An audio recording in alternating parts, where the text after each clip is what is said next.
Altistoria, l'émission qui décrypte l'histoire locale de Haute-Loire. Pour chaque chronique, un invité expert d'un sujet de votre histoire locale. Altistoria, tous les mercredis à 19h et tous les samedis à 10h sur les ondes d'FM43, à retrouver sur Spotify ou sur www.radiofm43.org.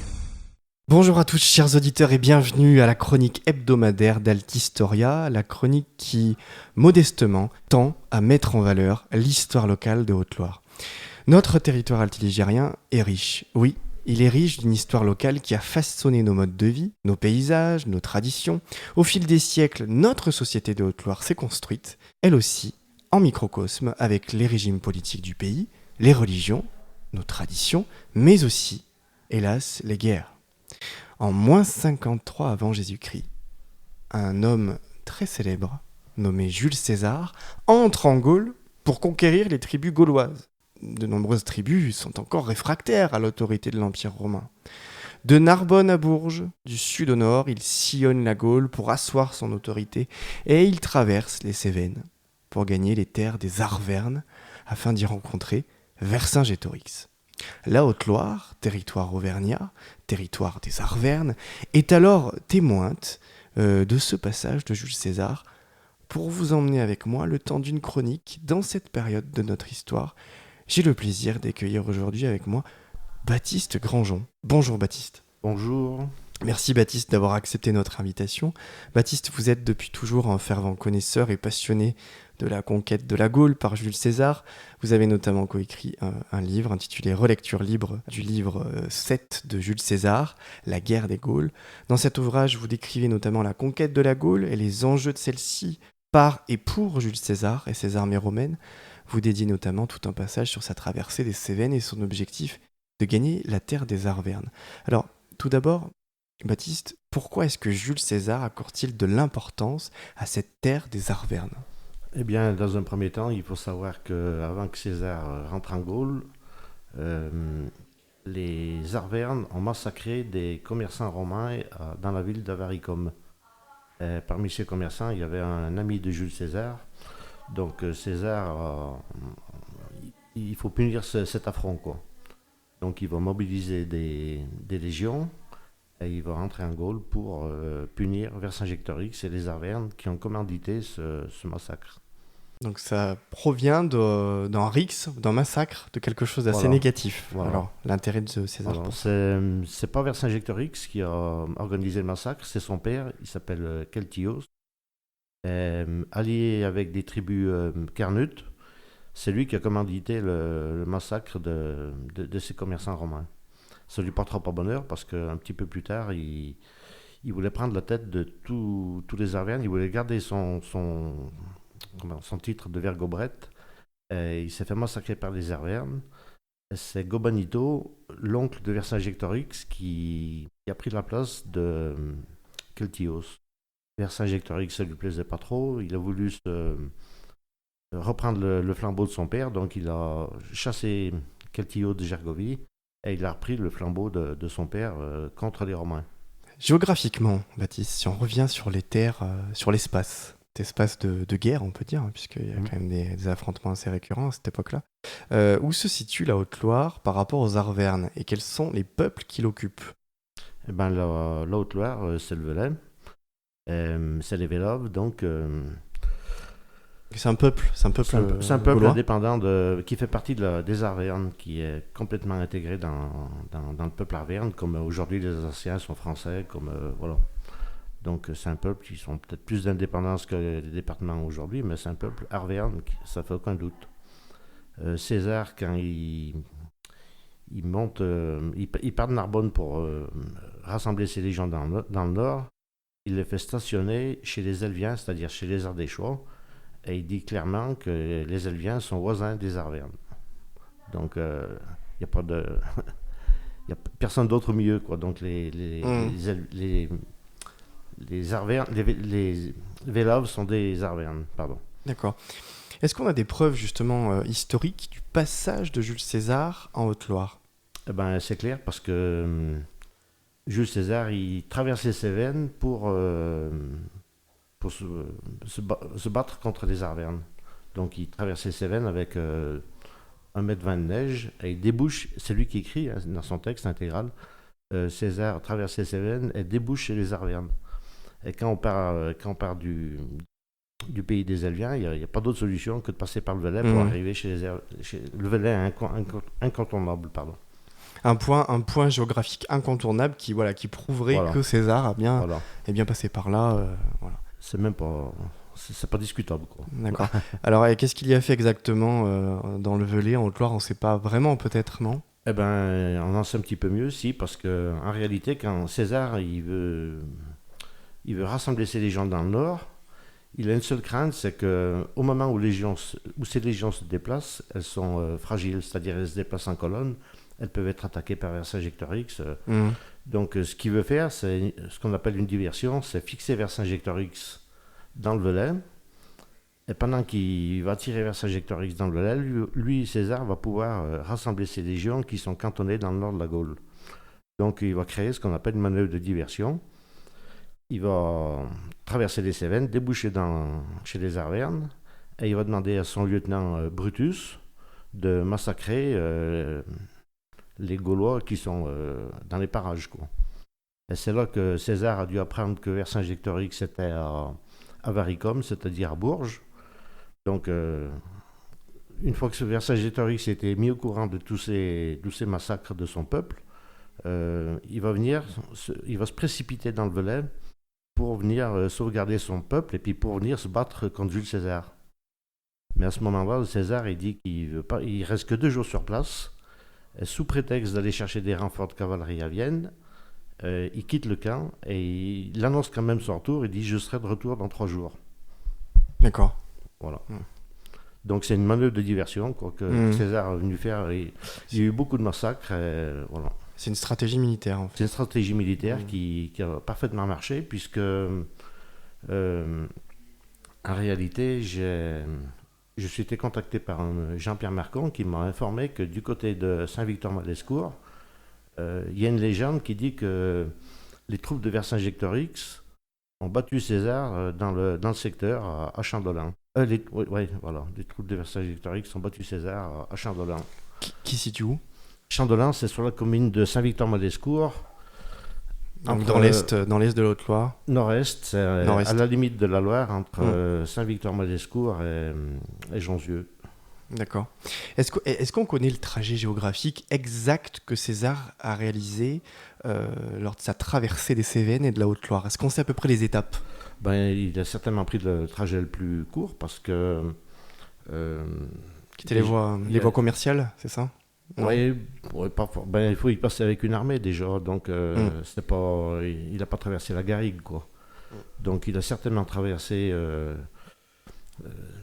s'il a établi son camp du côté de Saint-Victor-Malescourt, par là où la légende du Velay existe, il a certainement passé par... comment on appelle ça? Le restaurateur, excusez-moi. L'Arcon? Voilà. Par Saint-Bonnet-le-Froid. Voilà. Saint-Bonnet-le-Froid. Voilà. Donc en montant de la vallée du Rhône, Saint-Bonnet-le-Froid, et puis il a débouché quelque part dans le secteur. D'accord. Alors c'est un peu du conditionnel. J'attache de l'importance à ça, et je sais que nos auditeurs aussi, à la réalité historique. C'est pas qu'on souhaite être imprécis, simplement que vous savez, chers auditeurs, que toute la période... déjà la période préhistorique, mais aussi la période avant Jésus-Christ, de l'Antiquité, c'est une période où, plus les faits historiques sont vieux, plus ils datent, plus c'est compliqué d'être sûr à 100%, etc. Exactement. Donc il y a beaucoup de conditionnels, puisqu'on est quand même moins 53 avant Jésus-Christ, donc c'est à 2000 ans tout ça, donc faut être aussi indulgent avec nous. C'est-à-dire que on a une réalité historique, qui la preuve historique majeure sont les écrits de César, il faut le dire, sur laquelle on se base. Après, au niveau de la géographie, il y a beaucoup de conditionnels parce qu'on n'est pas sûr à 100%, parce que c'est trop ancien en fait. Ça, Baptiste, ça me confirme. C'est-à-dire qu'un grand nombre d'historiens a voulu faire à tout prix passer Jules César par le Puy-en-Velay pour prendre Gergovie, mais jamais dans le texte de César, il parle de Gergovie. Donc officiellement, il y a de nombreuses hypothèses où il passe par le Puy-en-Velay, mais voilà, c'est pas trop crédible parce que César, quand il est dans son camp, il reste que 2 jours sur place. Et il dit, je descends à Vienne et je serai de retour dans 3 jours.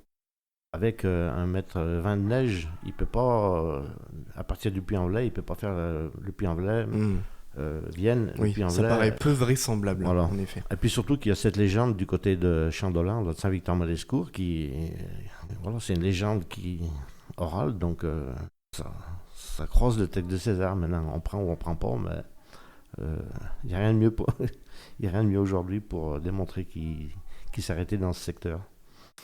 À cette époque-là, Baptiste, les peuples gaulois de Haute-Loire, ils ont connaissance de cette menace militaire qui les guette, qui avance, ou est-ce qu'ils sont pas du tout au courant que César fonce sur eux avec des armées de milliers d'hommes? Eh bien, ce qui se passe, c'est que les Gaulois les Arvernes, donc les Vélaves, sont forcément au courant que César va venir les attaquer, parce que ce sont eux qui ont déclenché la guerre en massacrant les Romains à Varicum. Par contre, ce qu'ils ne s'attendent pas, c'est à voir déboucher César en plein hiver derrière les Cévennes, quoi. Ils se croyaient protégés par les Cévennes qui forment un mur entre Rome et le peuple arverne. Il y a un chef gaulois, Velave, à l'époque, qui coordonne les choses. Non, il n'y en a pas de... Enfin, s'il y en a certainement un, mais pour le moment, voilà. Ouais. Il n'est pas mentionné dans le texte de César. D'accord. Et ils sont proches de Vercingétorix, les Velaves? Eh bien oui, puis c'est des Arvernes. D'accord, donc Vercingétorix, en gros, pour nos auditeurs, hein, pour vulgariser un peu les choses, c'est leur chef. C'est le chef Politique. des Arvernes, voilà. C'est le président, le roi, ce qu'on veut. D'accord. Vergobret, d'ailleurs, il s'appelle. D'accord. Voilà. Ils se sentent peut-être un peu protégés par lui aussi, par Vercingétorix, non? Pardon? Est-ce qu'ils se sentent un peu protégés par Ils se sentent Vercingétorix? protégés, mais ils y comptent pas trop dessus parce qu'ils sont tellement persuadés que César peut pas franchir les Cévennes en plein hiver, donc ils savent qu'ils risquent de déboucher, mais pas à cette époque-là. Donc ils vont se faire massacrer. Ils se font massacrer, donc. Alors, justement, quelle est la réaction de ces peuples gaulois quand ils voient arriver cette armée romaine là, en plein hiver? Est-ce qu'ils sont unis face à l'envahisseur romain? Est-ce qu'ils créent une armée commune? Parce qu'on rappelle qu'il y a plusieurs peuples en fait, Bien sûr, gaulois en Haute-Loire. Alors, voilà, quelle est leur réaction face à l'envahisseur romain? Ben, ce qui se passe, c'est César débouche en pleine campagne, quoi. Donc il a eu... c'était facile pour son lieutenant qui s'appelait, pour massacrer toutes les tribus autour du camp de César, quoi. Oui. C'était sa mission, c'était de massacrer les gens du Velay qui étaient sans défense, puisque Vercingétorix est à Varicum. Il est à Bourges, Vercingétorix. Et c'est quand Vercingétorix a pris tous ces massacres commandité par César, et il apprend que César est dans le Velay. Donc Vercingétorix, il fonce se venger de César, quoi. D'accord. Donc le problème qu'il y a, c'est que comme César est resté 2 jours sur place, quand Vercingétorix est arrivé, il a dû se battre contre Brutus. Après, on ne sait pas trop ce qui s'est passé. Alors la légende du Velay dit que Vercingétorix a battu les troupes de Brutus à Chandolin. Alors, est-ce qu'il faut s'y fier ou pas? Pareil, là, c'est du conditionnel. C'est du conditionnel, tout à fait. Mais bon, il n'y a rien d'autre ailleurs. Hein. Donc, voilà. C'est quoi l'atmosphère qui règne sur les terres velaves si on devait reconstituer un peu être un Gaulois à l'époque? Comment on se sent? On se sent en danger, on se sent en sécurité, on se sent dans la panique, la guerre qui approche. Quel est le sentiment des peuples gaulois? À mon avis, ils étaient sereins puisqu'ils ne s'attendaient vraiment pas. Enfin, ils savaient qu'il y avait une guerre en cours, quoi, forcément. Hein. Mais plutôt tranquille. Plutôt tranquille au moment où César débouche dans le Velay. C'était la grande surprise pour tous. Il n'y avait pas d'armée en face de César, quoi, puisque Vercingétorix était à Bourges. Celte, Gaulois, c'est quoi la différence? Écoutez, pour moi, c'est la même chose. Après, même terme, voilà, c'est le même terme. Peut-être un Gaulois, c'est plutôt romain. Et Celte, c'est plutôt grec. Après, voilà. Oui. Gaulois, c'était le surnom qu'ils leur avaient donné, les Romains, c'est ça? Ouais, Gaulois, c'est un petit peu... c'est Galate, c'est Galice, c'est Gaulois, c'est... Il y a plein de... Ça veut dire quoi, Galice? La Galice, ouais. C'est les Gaulois qui sont en Espagne. D'accord, donc c'est le même terme. Hein, c'est une région géographique. Voilà. D'accord. C'est une région géographique, ouais. D'accord. Le nom de Haute-Loire, il provient des Romains ou des Gaulois? Ça vient de la Révolution française, à mon avis. Donc plutôt des Romains alors, plutôt du latin. Plutôt. Voilà. Qu'est-ce qui reste des Gaulois aujourd'hui en Haute-Loire, Baptiste? Eh ben, écoutez, c'est un petit peu rare parce que je me suis renseigné vers beaucoup d'historiens et ils m'ont dit que le Velay, c'est un désert archéologique par rapport à cette époque. Il n'y a vraiment pas trop de... Ça n'a pas été assez pris en compte? Pour moi, non, parce que le Velay, c'était certainement un des peuples les plus puissants des Arvernes, puisque c'est eux qui contrôlaient le commerce entre Rome et tout le reste de la Gaule, par le fleuve, le Ligier. Donc par ce fleuve, tout le commerce de la Gaule, de Rome avec par exemple avec l'Irlande, l'étang et tout ça, ça devait tout passer par ce fleuve. C'est comme aujourd'hui, hein, ceux qui contrôlent les voies commerciales, ils sont riches, quoi. Voilà. Le Ligier, c'est la Loire, hein, c'est ça? Ouais. C'était le nom qui donnait à la Loire. Le Ligier, c'est pas tout à fait ça, parce que Ouais. Strabon situe le Ligier qui passe chez Anémosos, chez les Arvernes. D'accord. Donc le Ligier, c'est un fleuve qui est intéressant pour les Romains et puis pour les Gaulois, puisque les marchandises, par ce fleuve, on pouvait commercer avec tout l'ouest de la Gaule. Alors que la Loire actuelle, ça reste quand même parallèle au Rhône, il n'y a pas trop d'intérêt. Tandis que le Ligier dessert la Dordogne, le Cher, par tous ces fleuves, parce que le commerce se faisait beaucoup par voie fluviale. Les routes commerciales majeures, les appellations locales, etc. On les doit aux Romains ou aux Gaulois? Eh bien, aux Gaulois avant les Romains, parce que les fleuves, c'était quand même les autoroutes de cette époque. C'est qu'une fois que les Romains sont venus, qu'ils ont fait des routes qui étaient... voilà, qui pourraient s'appeler des routes, quoi, je pense.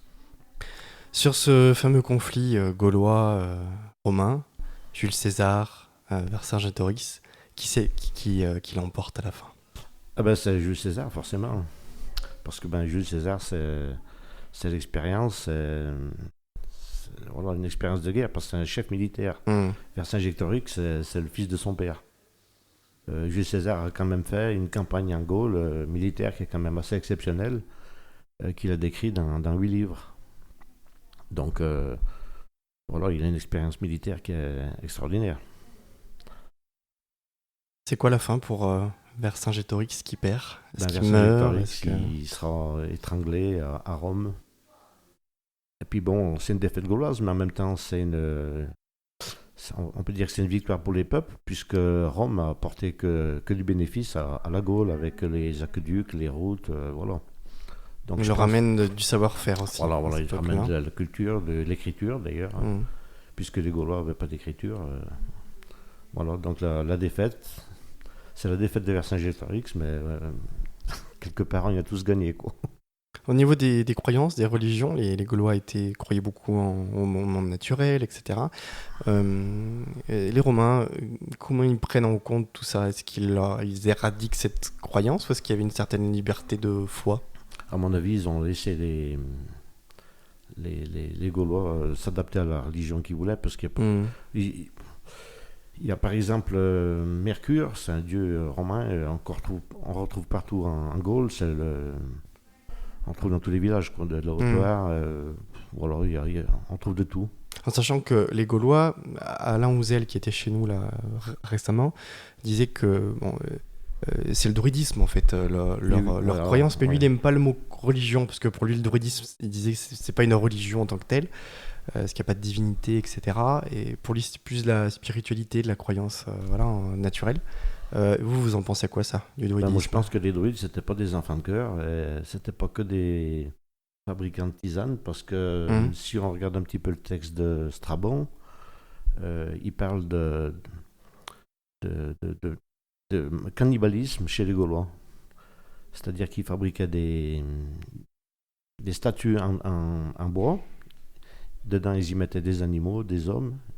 Ils faisaient brûler le tout et ils consommaient la viande qui était cuite à l'intérieur.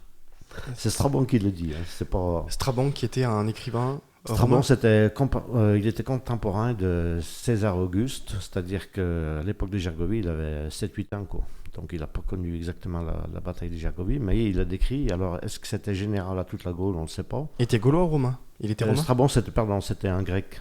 Ah, c'était un grec. C'était un grec. Il était plutôt partisan de Rome. Oui, c'était pas une histoire d'être partisan. Il est historien, il était plutôt. Il est historien. Voilà. Historien et géographe. Il parle il fait les deux. D'accord. Voilà. Donc c'est lui qui a décrit ce qui se passait. Alors est-ce que c'était général à toute la Gaule? Est-ce que c'était typique de l'époque de Strabon ou est-ce que c'était 50 ans auparavant? On ne le sait pas trop. Mais ouais, les Gaulois, c'était pas des enfants de cœur et ils fabriquaient pas. Les druides faisaient pas que des tisanes, quoi. Ouais. Donc voilà. On est loin peut-être du schéma d'Astérix et Obélix. Voilà. Ouais. Ouais. Enfin pour moi, je pense. Après chacun se fera son avis. Mais apparemment, il y a quelque chose de vrai quand même dans le sens où c'était des fêtards, enfin des fêtards entre guillemets, mais ils faisaient de très grands banquets pour leurs fêtes. Apparemment, c'est attesté. Ça, il n'y a pas de souci. Hein. Je pense que sur l'oppidum de Corinthe, vers Clermont-Ferrand, Mathieu Pou a retrouvé d'énormes stocks d'amphores qui venaient de Rome. Donc, dans les amphores, il n'y avait pas d'huile. Parce que, par contre, il y a un fait qui a irrité nos experts sur l'histoire celte, Christian Glockler et Alain Houzel, qui disaient qu'ils ne mangeaient pas de sanglier. Apparemment, les Gaulois, que c'est pas vrai. Ouais, ça je peux pas vous le dire. Que ça n'a pas été retrouvé en tout cas. Oui, c'est vrai. Archéologiquement. Dans les villages, ils n'ont pas trouvé d'os de sanglier. Ça, c'est Astérix. On aura fait un peu de ménage sur Astérix et Obélix, même si bien sûr on est tous très fans de ces films qui ont le mérite quand même de faire connaître au grand public un minimum la culture celte, même s'il y a des inexactitudes et qu'il faut bien le préciser.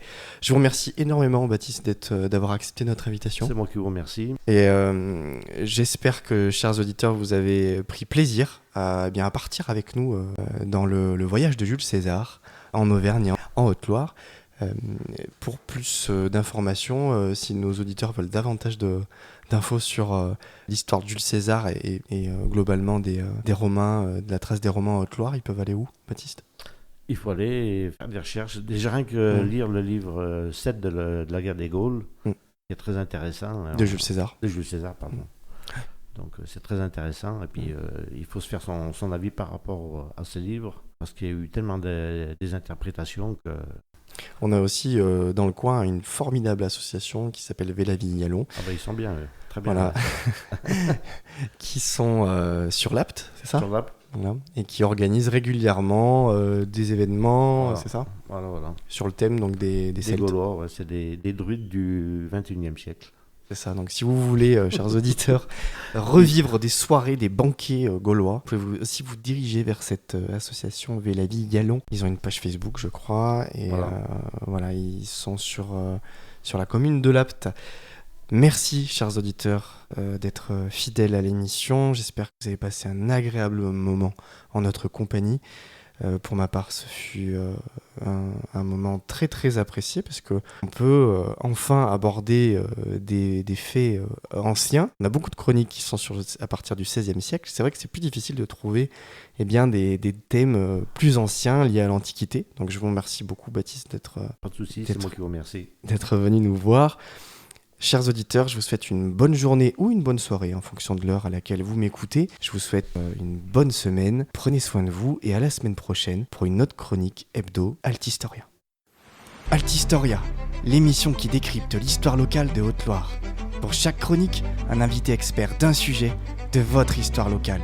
Altistoria, tous les mercredis à 19h et tous les samedis à 10h sur les ondes d'FM 43, à retrouver sur Spotify ou sur www.radiofm43.org.